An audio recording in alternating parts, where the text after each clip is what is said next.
You've been trained to do what other people do, and you've been trained to do what society wants you to do. And if you do those things, you'll get somehow rewarded, and you don't get rewarded. It's all bullshit. It's a lie. If you do all the right things, you probably won't. You'll end up unappreciated, unenthused, bored, grumpy, and pissed off with everyone around you. What are you doing about that? I always ask people, what's the season? What season are you in right now? And you're like, oh, I'm in the little children's season, 3 under 5. If you're in the, oh, my kids have all just left home season, jump into that season. If you're in, I'm just starting a career, what is the vibe you're in at the moment? Lisa O'Neill, author of 9 transformational books, sought after speaker, fashion stylist, mother, and an energy fireball. So one thing at a time. You can have it all, you can't have it all at the same time. You've got to be a leader of your own life, you've got to be an entrepreneur of your own life, you've got to be the CEO of your life. You're the main character, do you know what I mean? And these people who are running around being best supporting actresses for someone else's life, I'm like, what are you doing? And people who aren't in there, I'm like, you're in charge of your shit. Get in charge. Like, people say, oh, I'm really unhappy. I'm like, cool, whose fault's that? They're like, oh, that's a bit mean. I'm like, no, it's true. Choosing disruption is how we grow. And some people go, oh, I don't want to be disrupted. I just want to cuddle up on the couch. And I'm like, cool, that's awesome. I love that for you. You're not my person and I can't work with you. I think I need to just hang out more with you, that's all.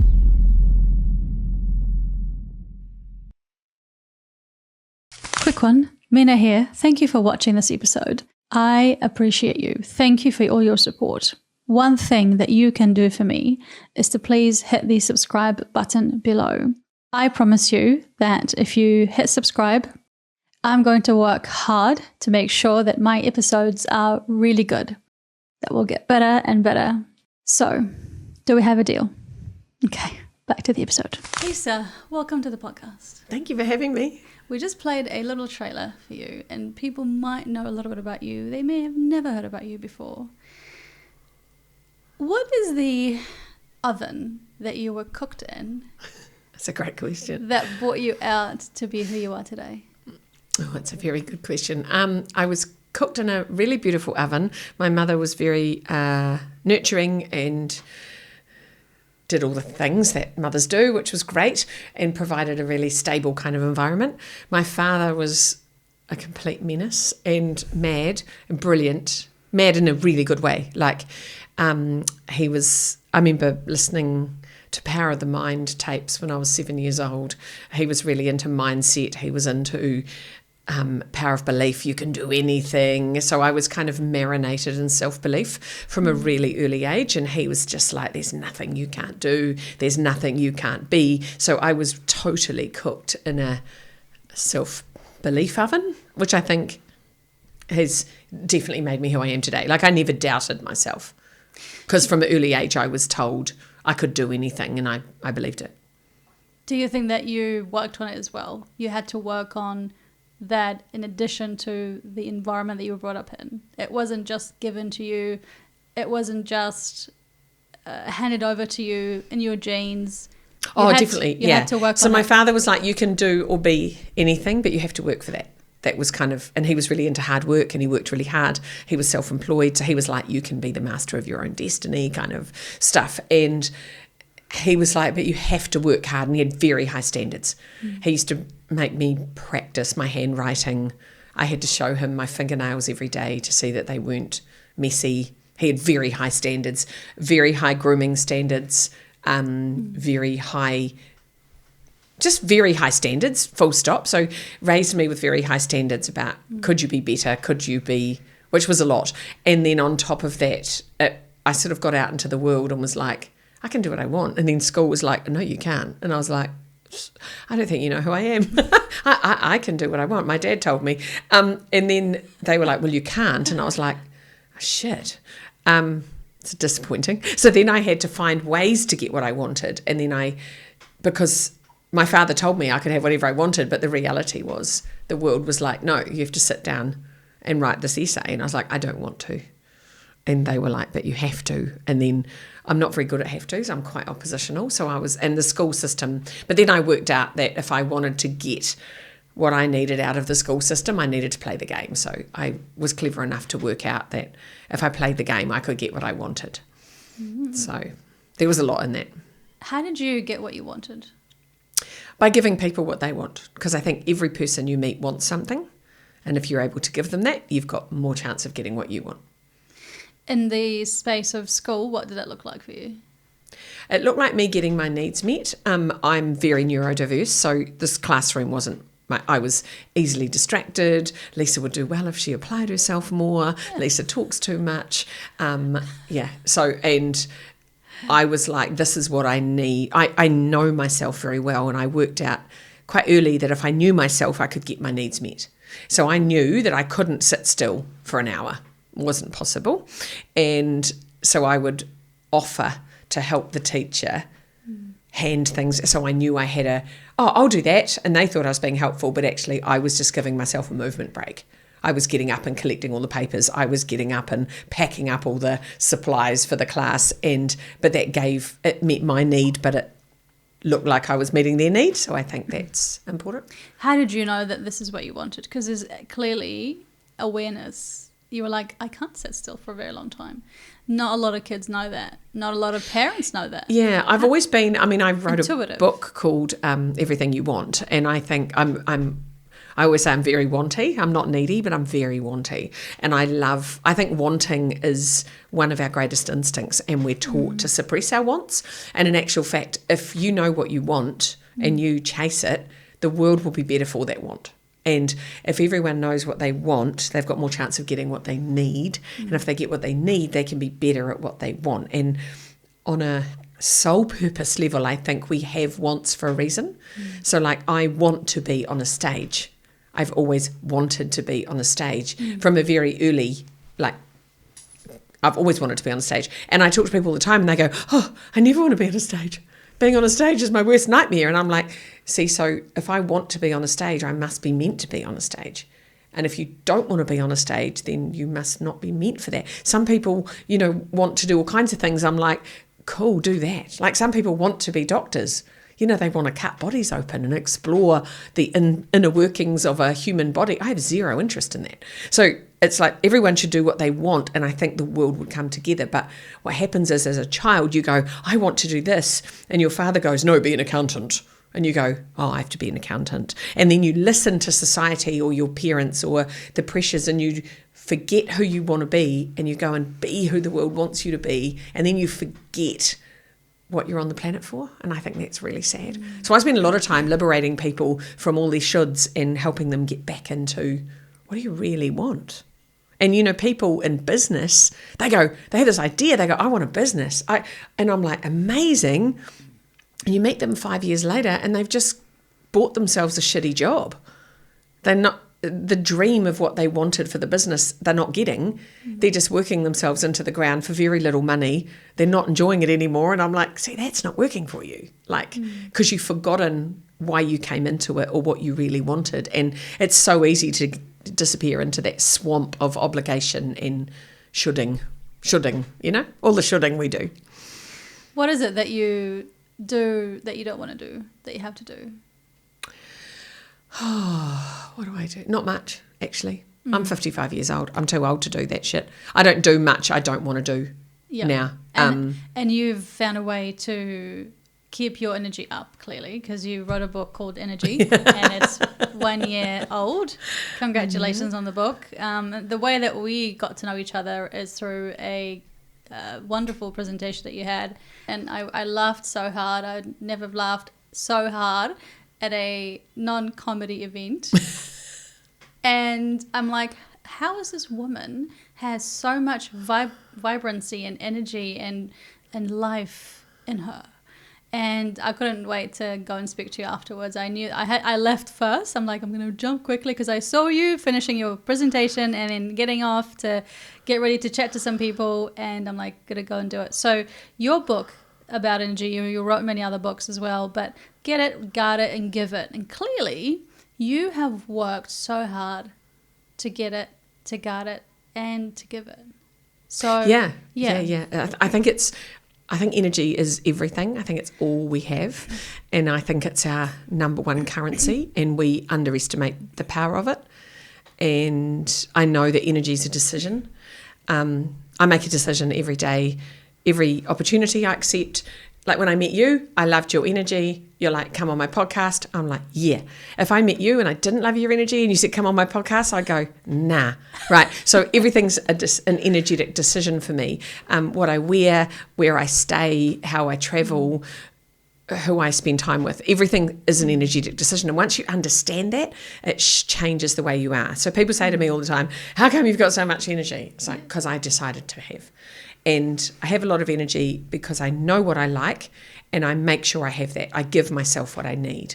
So knowing what you want and giving yourself what you need, I think that it's 101 of being good at being a human, because what happens is you go out into the world giving everyone else what they want. You don't get your needs met. You're bitter, twisted, obligated, angry, frustrated, pissed off with the world.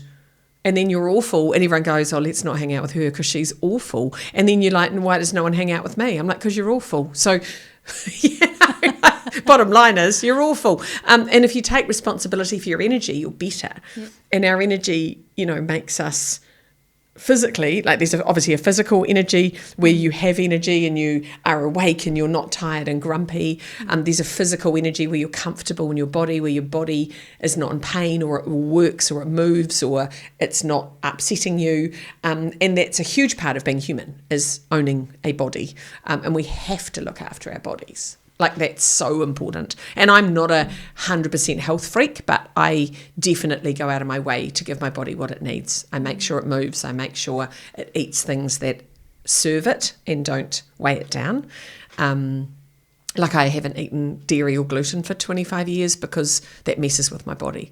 And I know that, so it would be pretty stupid of me to put those things in my body and not give it the best chance of life. And I think of our body as a rental car that we pick up at birth and we drop off at death. And it's like, look after your car, man, because you're not getting another one. Yeah. Like, sure, you can get your knee replaced or your hip replaced, but you don't, obviously there's organ transplants and things, but generally if you fuck up your body, you've got nowhere to live. So I think that's really important on a physical level. And then our mental energy is our mental clarity and what the stories we tell ourselves. And I think if we tell ourselves that the world's horrible or that I'm not good enough, then the world will be horrible and you won't be good enough and you win. Like, whatever you think is true, right?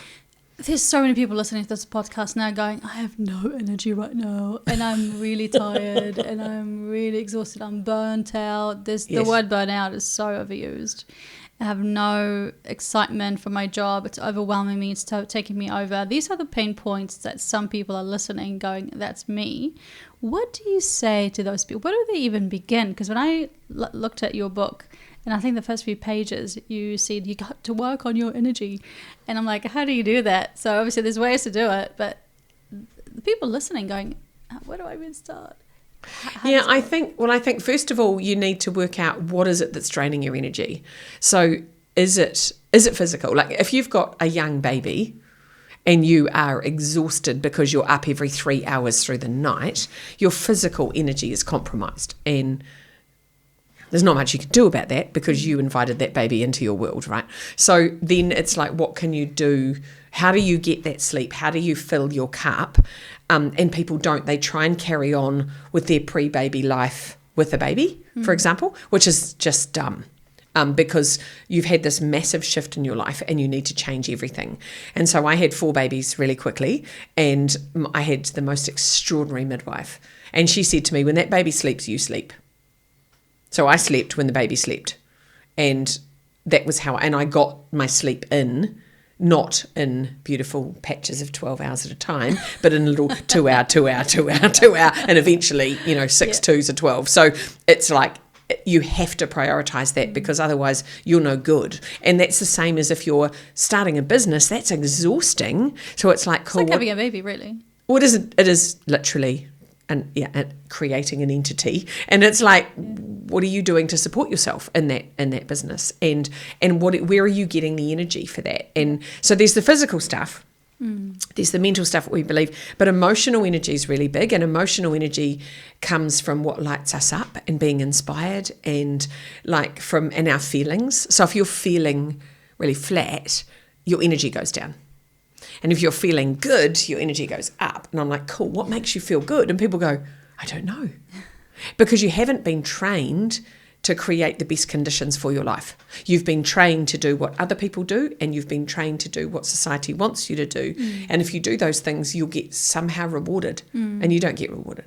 It's all bullshit. It's a lie. It's like a badge of honor. It's like this badge of honor that if you get a good, and if you do all the right things, and you go to university and you get a degree and you get a job and you turn up every day and your life will come together, and it's like, no, you probably won't.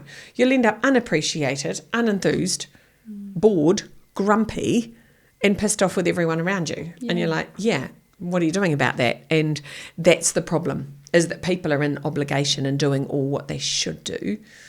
And instead of going, and I always ask people, what's the season? What season are you in right now? So last weekend I ran my repotted retreat.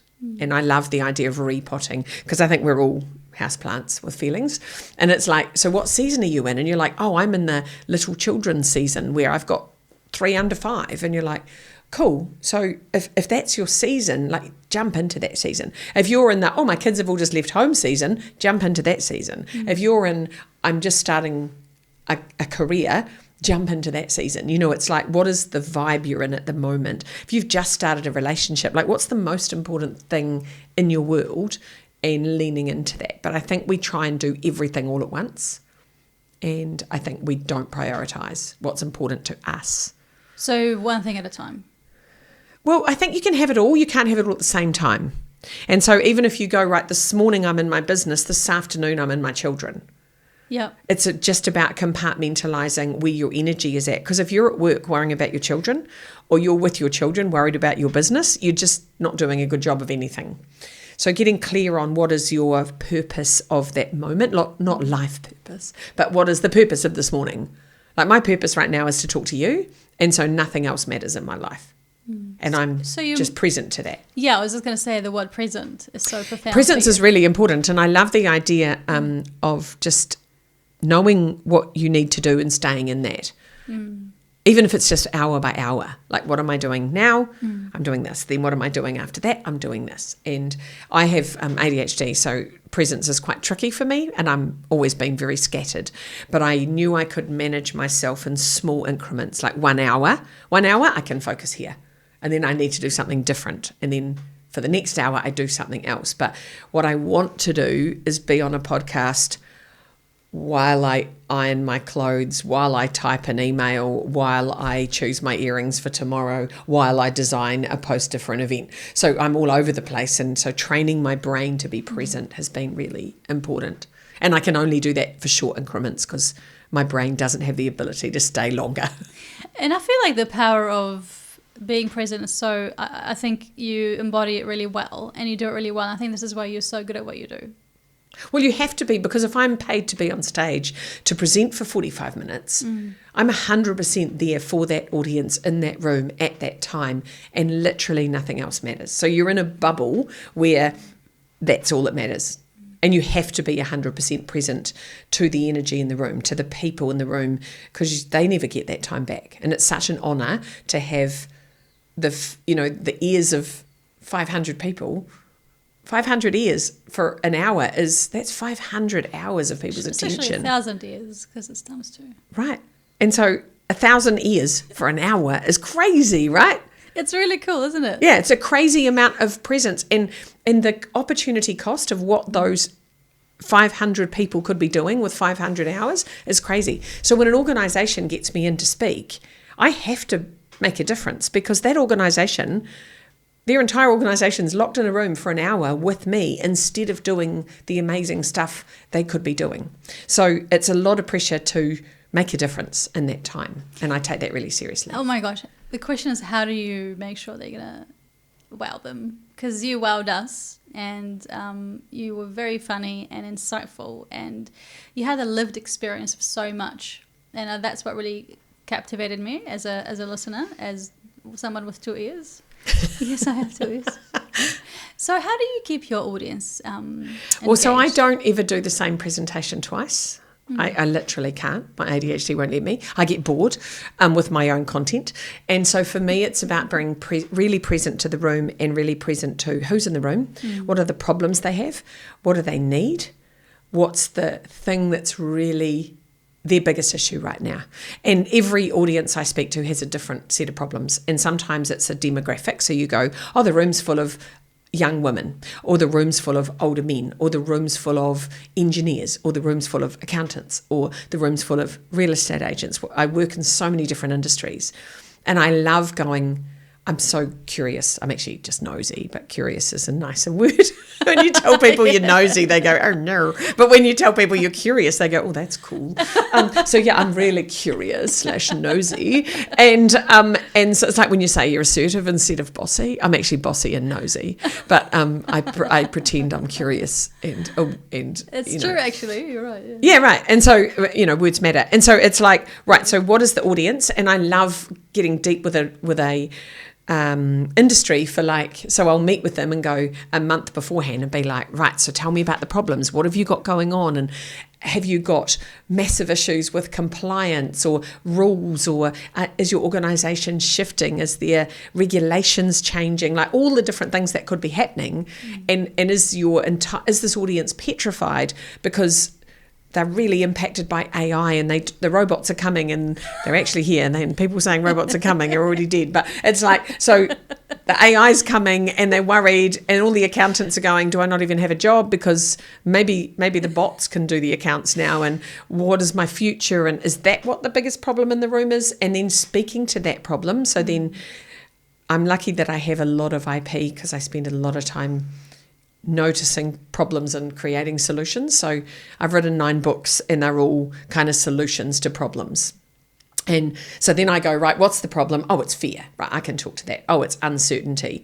Okay, that's quite close to fear. Okay, it's chaos. It's because I'm out of control, or I'm burnt out. So it's the solution is energy. It's like, what's the problem and what's the solution? And I love that. And sometimes it's like, right, we'll give them half a cup of uncertainty with a tablespoon of fear and a little bit of burnout. And, it's really like pick and mix for every audience of what they need. And then I have passions. Like I'm really passionate about business experience. Yeah. Experience. I'm an experience slut. Like I love experience. I love good retail experience. I have worked in retail. I love people experience. I love the experience of meeting people. And I think, so speaking about the importance of experience is something that, so there's things I'm really passionate about, and there's things that I've done in my life, like lived in chaos, having 4 children while running 2 businesses, all that stuff. What was it like being a mother for you? Oh my God, it's the greatest thing I've ever done. Loved it. Loved every minute of it. Yeah, my children are my greatest teachers. They've taught me so much, and they continue to teach me. Like they're all adults now, and it's such a privilege to just ride shotgun with these humans in life, And I love the idea. I think that our children are not ours, but they come through us. So I just get to be part of their lives, and to me, I think children choose their parents for what they need to learn. And I've got 4 very different children. And they're all so different. And so each one's a whole entity, and it's really interesting, like what they're into, what they're not into, what they like, what they do, what they don't do, their personalities. It's quite fascinating. And how did, balancing, I don't know if people ask you that question, but balancing children, family with 2 businesses. And now you're still, balancing all that right now. And you have to stay on top of your personal brand, stay on top of your marketing, your presentations, your preparation, your book writing. There's so much going on. I've always been fascinated by people like you who have to do all of that and have to do it really well. How do you do that? Do you sit down and go, today I'm going to do that, tomorrow I'm going to do that? The question here is about, we want to go behind the scenes with Lisa, and we want to know how she does it. And perhaps you could inspire some people to follow suit and do what you do in terms of I think planning's the answer. Like I'm a big planner because I have so many balls. I wrote a book called Juggling in High Heels, which was about living. And you have amazing high heels, by the way. Well, living in that chaos of how do I juggle everything, right? And I think there's so many balls, and it's like you've got to identify the balls, and you've got to know which ones are really precious and which ones don't matter. And some days, so I can have, I'm really big on planning, super big. I created a planner I call it's not a diary, it's a planner. It's a very big document, and it's big because it has to fit my whole life in. And I have 2 meetings a week with myself where I sit down and I have a Monday morning meeting. I love it. I have a meeting and it's official. I sit at a table, I get my coffee, I sit and I go, cool, what's happening? Yeah. What's my life like? What are my highest bidders this week? And I'm like, oh, right, my daughter's in exams, so I need to have a ball available to be there for her, either physically or mentally or both, while she's, managing exams. So she's got some support, and she might need a meal, she might need a ride, she might need just me to text her and go, you're amazing, you've got this, whatever that is, that's a ball for the week. I might have a big presentation, so that client becomes one of those balls. I might have a friend who's going through something and needs lots of help, so they become a ball. I might have a parent that has appointments, so they become a ball. And it's like identifying all the balls is important, and then going, well, I can't do everything this week, so I may not be able to attend this or attend that because actually these balls are more important. And so really getting clear on your priorities, I think, is a big thing. And when we try and be everything to everyone, that's when it doesn't work. And the biggest ball is always you, because what I worked out really early is if I went down, I was no good to anyone. My family went down, my client, no one was good if I wasn't good. So my children weren't good, everything wasn't good. My business wasn't good, my clients weren't good. And we have to look after it. And it's that really cheesy saying of put your own mask on first in the plane. But it's true. If you're not good, you can't fill from an empty cup. So looking after myself is my greatest priority. What is the biggest joy of your life? Biggest what, sorry? Sorry, biggest joy of your life. I think my children and my pets. Very big on my animals. Yeah, I think my children, watching my children do themselves, like do their lives, is just, I think, gorgeous. My animals, I have 2 cats and a dog, and I love them. So they're a really big joy. They bring me a lot of joy and a lot of presence. And I'm very creative, so I love collecting things. I'm a junk slut. I love collecting antiques and stuff. Quick one, Mina here. Thank you for watching this episode. I appreciate you. Thank you for all your support. One thing that you can do for me is to please hit the subscribe button below. I promise you that if you hit subscribe, I'm going to work hard to make sure that my episodes are really good, that will get better and better. So, do we have a deal? Okay, back to the episode. Why is that? Why do you, like, what is it about Lisa that people don't know behind the scenes that is quite quirky? Oh God, probably my obsession with vintage collections. I love beautification's one of my highest values. So I love beautiful things, and I think old things are beautiful. I don't really like modern. I live in an old house that was built in 1911. I love 1950s vases, and I collect them constantly. I collect coloured glass, so I love beautiful things. And my favourite thing in the world is to just potter around markets and antique shops and just be curious about beautiful things. Like, beautiful things make me really happy. And you want to be inspired, and you want to be like, because you've got such beautiful, colourful personality aura about you. Like the way you dress, the way you look, the way you speak, it's so beautiful. Even there was a little, I'm going to show people, you can't see this if you're listening, but there's a little brochure that I really liked. It's actually the photo at the back of your book, and the dress that you're wearing has so many colours. That dress cost me $36 in a secondhand shop in New Plymouth, and I'm so happy with that dress. And it's like, I love it. I just saw the fabric and went, oh my God. And $36. $36. I know. $36. And people, so I started in the fashion industry. I used to work as a stylist, and people used to say to me all the time, oh, I can't look good, I have no money. And I'm like, you don't need money to look good. You need to find things you love and gift wrap yourself. Like, decorating yourself, getting dressed every day is one of my favourite things. That gives me so much joy. Like, just thinking, oh, what will I wear today? I love that. I don't know, we have a lot of men listening actually to the podcast, but for the women who are listening, who they want a bit of a inspiration about looking good, because looking good is so important. I mean, you're one of the few people that I know who look good all the time. Well, I'm either dressed up or I'm in complete pajama mode, so I don't have any in between. In between. I don't really do.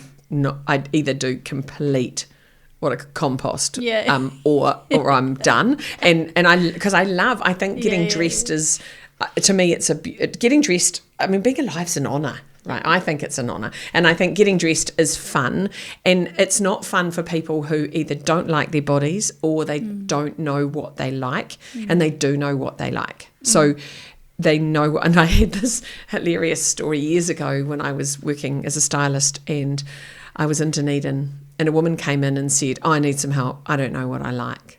And there was quite a queue of people all waiting for some help. And I said, okay, what I'd like you to do, I was in the farmer's store in Dunedin, and I said, what I'd like you to do is wander around the store and go and find 3 things that you like, and not clothing. Because when you look at clothing, you go, oh, that won't fit me. Oh, that won't suit me. So I'm like, just 3 things you love. I just need to get an idea of what you're about. So she disappeared. I said, 3 things, not clothing.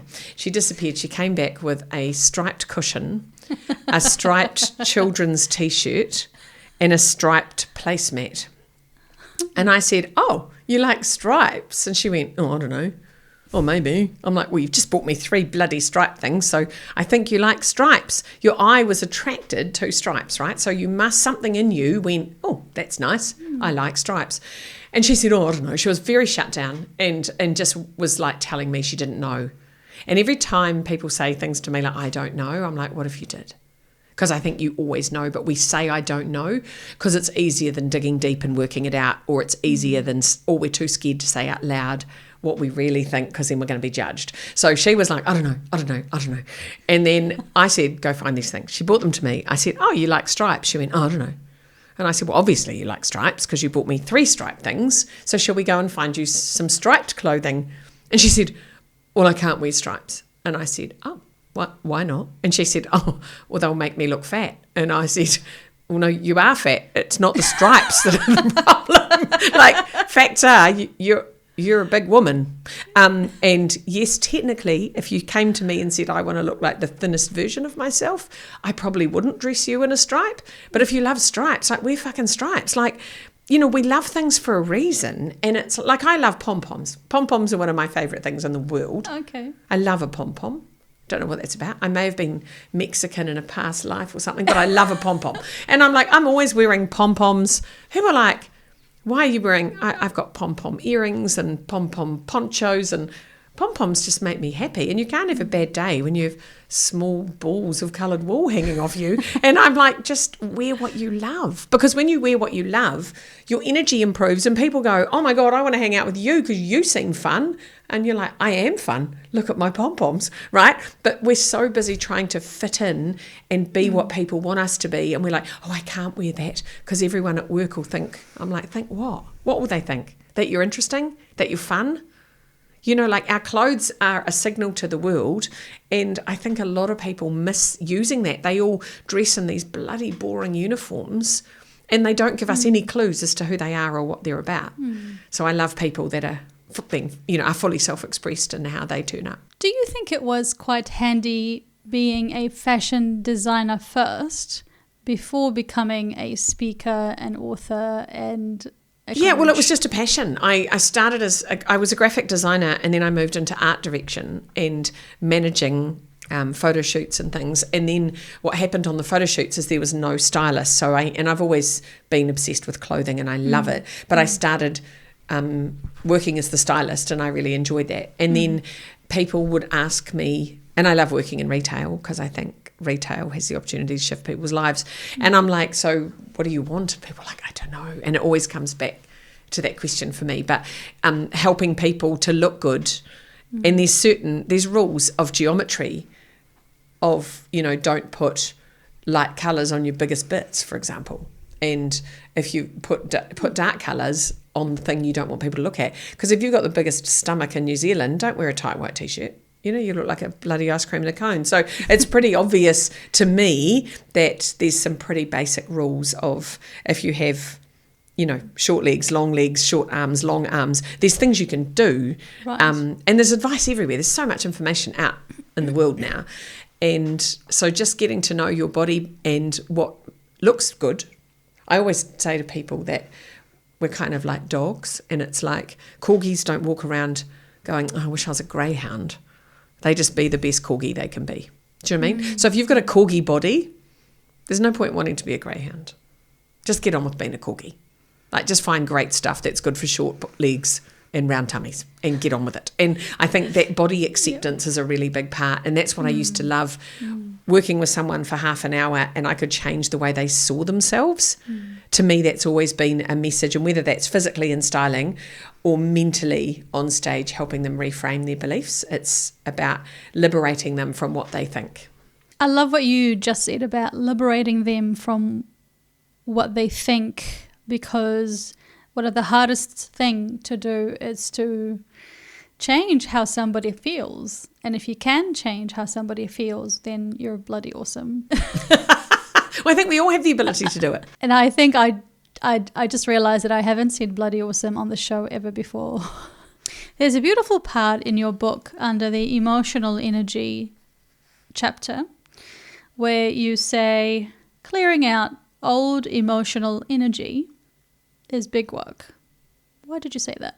I think so. Feelings have a clue in the word that you have to feel them. And we often don't feel our feelings because even as children, we're taught not to feel our feelings. Like, don't cry. You're all right.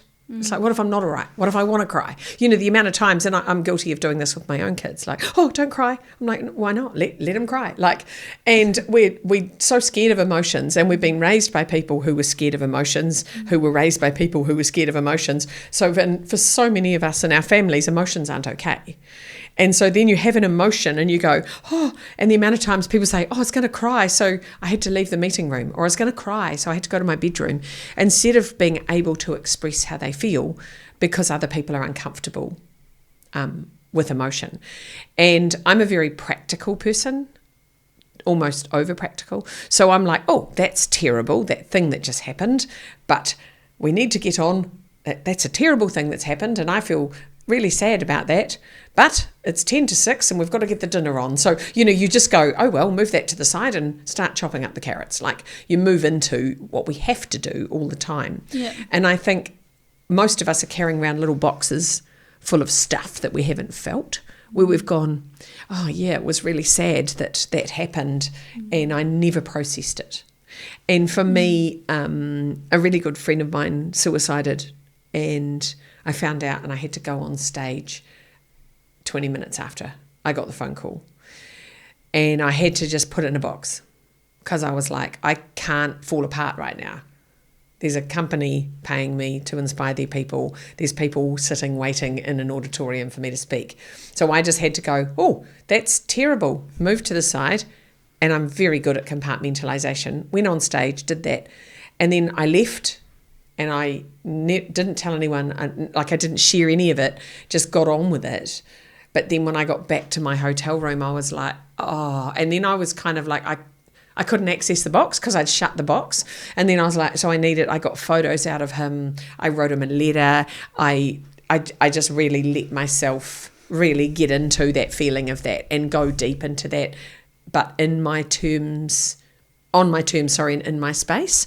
And I think if we create spaces for that, like you go, oh yeah, my dog died and I was away on a trip and then I just came home and carried on. It's like, well, you can go to the beach and think about your dog and talk about your dog and draw a picture of your dog and write in your journal about your dog and, you know, cry about your dog. And like, you can really step into that energy and clear some of that out. And sometimes people can't do that on their own and they need someone to help them, like a therapist or someone to help them actually clear out like what happened to you and what did you make that mean and what's the impact of that. Because when we carry shit around with us that is unprocessed, it goes bad. So I think that's a big part of our emotional energy. And if you haven't processed a breakup or a death or a deep sadness or a deep shift that happened that was out of your control, you've got a browser open all the time for that, which drains your energy. And until you actually process it and shut the browser, you're not free of it, you know. So there's a lot, and that takes a lot of work and a lot of time. But I don't think we're taught how to do it, and I don't think we're encouraged to do it. Are you funny on stage and off stage? I'm told I'm funny on stage, and I do have an ability to make people laugh, but probably because I'm a little bit irreverent and I say what people are thinking and they go, oh, you can't say that. I'm like, well, I just did.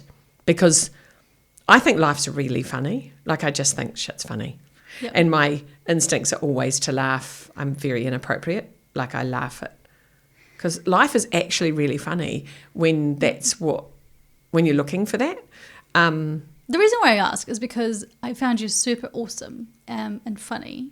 And I wonder if Lisa is like that in real life, or is this something that it's like for presentation, like it's a special No, thing? it's what you see is what you get. People ask my friends that all the time. They say, oh, is Lisa like this all the time? And they're like, no, all the time. Like, I'm like this from daylight till dusk. I don't actually change. So I'm the same at home as I am on stage, as I am with my mother, as I am with my friends. I don't really, being authentically me is really important. So you get the same. It doesn't matter. And people meet me like in airports and stuff and go, oh my God, I didn't expect you to be like this. I thought that was just for the stage. And I'm like, no, you just get me, because it's too hard to be someone else, you know. And on stage you're a little bit more amplified because you have an audience, so you sort of, everything's a little bit bigger, but generally I'm the same. I think my whole world's a stage.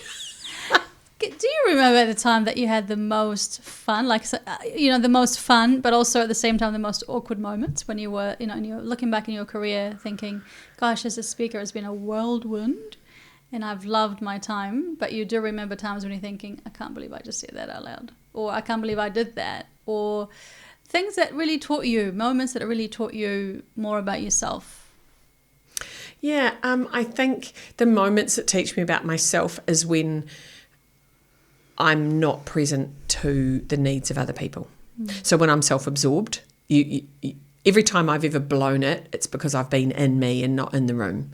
And so if I'm thinking about me, or I'm like working out of an ego space of me, and I'm not serving the room, it doesn't go well.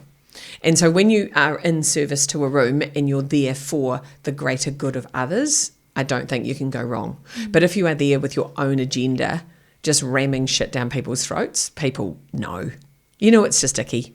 So I think that's always been, for me to stay in me, I think is really important. And that's where you have to get good at being yourself. That's been, when I'm not me, I'm, I give myself the ick. How do you stay in being with yourself? Well, I think you've got to know what you're like and what you're into. And like, for example, I swear all the time. I find shit really funny. I butt in. I'm impulsive. I know all that about myself. And I always say to companies, I can not swear and I can turn up and be lovely. But you only get me at 70%. Because 30% of my energy has to be sitting off to the side going, oh, don't swear, don't say fuck, don't offend anybody, and my actual natural presence is, I don't give a fuck if you're offended, because offended's a choice. So if you're offended by something I say, it's kind of a you thing, like I don't care. And you get to decide if you're offended and what you're going to do with that offence and where you're going to put it and what you're going to make that mean. And I think that comes from when you're desperate to be liked. You're running around trying to keep yourself tidy for everybody. And I don't really care about being liked. I care about changing people's lives. I care about being provocative, and I care about, and so if I go a little bit hard with someone and tell them what I think, or I'm like, that might have been harsh, but it might have been the greatest fucking thing that's ever going to happen to you. So be grateful, I do a lot of mentoring, and my mentoring style is I'm very blunt. And I call people on their shit constantly, because a lot of the people that come to me, they're high flyers and no one's telling them the truth. And I'm like, mate, you're being a prick. That's why this isn't working. And they're like, what? You can't say that to me. I'm like, you are paying me to tell you what the problem is, and you're paying me to help you unravel a challenge. And I have to be honest with you. And I'm very intuitive with how I read people. So I'm like, hang on, what just happened? Because you just got really shitty with me. So what's that about? And they're like, oh, no, I didn't. I'm like, no, you did. Don't lie. I can feel your energy that you're shitty with me. Yeah. So let's talk about that and clear that so we can move on. So I'm quite Yeah. One of my mentors said to me years ago, "You're not scared to put your chin in a fight, are you?" And I'm like, "No, I'm happy to take people on because I think we grow when we're uncomfortable." And I think if you want to grow, you've got to look for disruption. Look for someone who's going to disrupt you. Look for someone who's going to give you a poke and go, "Oh, come on, Mina, you can do more than that. Like, what are you doing? You're better than that." And you're like, "Shit, I am." And it's like, and people go, "Oh no, that was lovely." And you're like, well, that's not helping you grow. That's helping you stay the same. Do you know what I mean? It's like a slow clap for the average person instead of what would really challenge you in pushing people into that stretchy space. I love that. I think I need to just hang out more with you. That's all. Well, I think we grow on the edges. And, a woman came to my Repotted retreat last weekend and she said, "Oh, I'm feeling a bit wobbly." And I said, "Good." Yeah. And she said, What do you mean good?" I said, "You've come here to be disrupted. You've come here to pull your life apart and put it back together in a way that suits you in a plan to have the best you for the next 5 years. So you don't want to sit here and be comfortable. You could have done that at home on the couch. You've come here to be disrupted." So seeking disruption, I think, is how we grow. And the word disruption is so common in the entrepreneurial space because entrepreneurs want to disrupt. They want to change how something is done forever and have a little twist around it. And so the fact that you invite people to just be disruptors, inviting everybody to become an entrepreneur of their own lives. 100%. You've got to be a leader of your own life. You've got to be an entrepreneur of your own life. You've got to be the CEO of your life. And you're the main character. Do you know what I mean? And these people who are running around being best supporting actresses for someone else's life, I'm like, what are you doing? And people who aren't in there, I'm like, you're in charge of your shit. Get in charge. Like, people say, "Oh, I'm really unhappy." I'm like, cool. Whose fault's that? It's yours. They're like, "Oh, that's a bit mean." I'm like, no, it's true. Because it's all a choice. Do you know what I mean? But I think choosing disruption is how we grow. And some people go, "Oh, I don't want to be disrupted. I just want to cuddle up on the couch." And I'm like, cool, that's awesome. I love that for you. You're not my person and I can't work with you. I work with people who want to be better. And I love squeezing people who want to be better, especially people who are already pretty awesome. Like high performers make me happy because I'm like, you're already awesome, but imagine if you got more awesomer. What would it look like if you were more awesomer? And people, go, "Oh, well, I started a business and I've nailed it and then now I don't know what's next." I'm like, you're ready to go next level. Like, what's the next level? And they're like, "I don't know." I'm like, "I'm tired." And I'm like, yeah, cool. You might need to lie down and then start again. Like, I'm not saying you should just constantly be going. But if you want more, get it, It's kind of your soul mission to get more. If you want more, get it. Yeah, go get it. Because if you want more, I think you have an ability to get more. There's lots of people out there that don't want more. They just want to be average. And you see them all the time. And I think, good for you. You're fine. You're great. And then there's people out there who just want to push every wall. They want to open doors. They want to bowl into things. They want more. They want to be more. They dream big. They think big. And I'm like, yeah, let's go. Like, I think it's really exciting. I think it's so exciting that you came on the podcast and you shared a lot about you. We could have gone for hours and hours. I am mindful of the time and I'd love to invite you to pitch your book. I'm not going to do it for you. To pitch my book. It's a pretty simple book, really. I started writing it 25 years ago. I had an adrenal collapse and that was actually 30 years ago. And it was about losing my physical energy that started me on this energy journey of how do I rebuild my body. And my mother always said I burnt the candle at both ends. So if you're one of those people that goes hard and fries yourself, then there's a whole lot in there about your physical energy and how you can fix that. And then I think the book's broken down into physical, emotional, mental and spiritual energy. How do you get all four of those energies? How do you guard them, like from the pricks out there that want to put a hole in your boat, like the people that are contaminating your world rather than contributing and adding value to it. And then your energy is designed to give away. And what are you giving out to the world? And, when you're sitting at home stockpiling ideas and holding on to everything and not sharing it, it's like, that's not cool. And generous energy creates more. Like, so I think giving energy is really important, which is why when you said, come on my podcast, I'm like, of course, why would I not give you an hour of my life? Because 1 hour of my energy is, I'm going to get that back. And that's the way you need to look at things. And when you give out energy and you don't get something back, then you get to make a decision that that's not what I'm interested in, or I don't do that anymore. But we get to design our lives and define our rules all the time. So I think getting in charge of your energy is literally the most important thing you can do, because it's all we've got. How can people get the copy? So they are still available in a lot of bookshops, but the book industry tends to die off after, like, there's a 6-month flurry where the book industry goes wild. And so I've got all my books on my website at lisaoneil.co.nz. This is the best place for people to go and find out more about you? Yeah, easy. Awesome. Everything's there. Awesome. Final words for our people listening and watching. Oh, just look after your energy. I just think do something today that will improve your energy. And whether that's lying down, whether that's drinking more water, whether that's going for a walk, whether that's staring into your dog's face, whether that's cuddling someone, whether that's buying yourself a present, running a bubble bath, bloody eating a donut, whatever's going to make you feel good, you should do it. I know, donut, right? Just do what feels good. We are trained to not do what feels good. And we have cravings and desires for a reason. I think we need to live into that. Well, I'm going to go get a donut after this. I think you should. You've just done enough for a donut today. You've worked hard. It's been amazing having you, Lisa. Thank you so much for your time, your energy, and for your fabulousness, as usual. You're welcome. Thanks for having me.